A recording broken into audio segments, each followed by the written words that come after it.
Hello, Josh here today, and today I am sharing with you some history on Little Sally. I did this back in 2003, 2006 when I was at the Art Institute of Seattle. I was in the comic book club, even though I was in audio production. Back then, Little Sally was called Little Katie. I think I changed her name around 2010 when I brought her back. I hadn't done anything for years, so I figured I would show the very first comic book. Let's see, it starts off with her crying, and a creepy guy shows up. It's definitely the basis of issue 1. For those of you that have read it, he tries to take her down a dark alley, thinking he's gonna get his way, but we all know that that's not how it works in the world of Little Sally. He gets a shocking surprise, giant facial expression when Katie turns into a giant monster and rips out his, I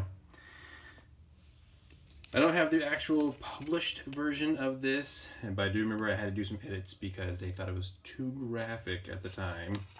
But I do have issue 2. This is the actual book that was printed at the Art Institute of Seattle that all our stuff was in, and mine is on page 1.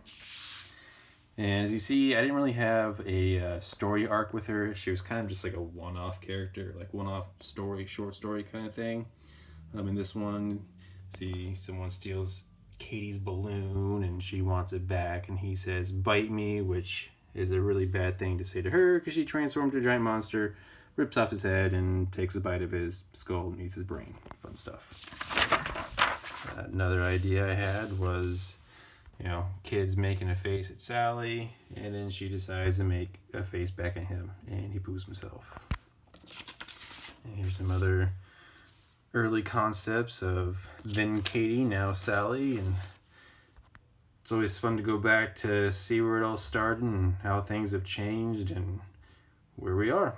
All right, well, I figured I'd share a little history on Sally, then Katie. All right, have a good day.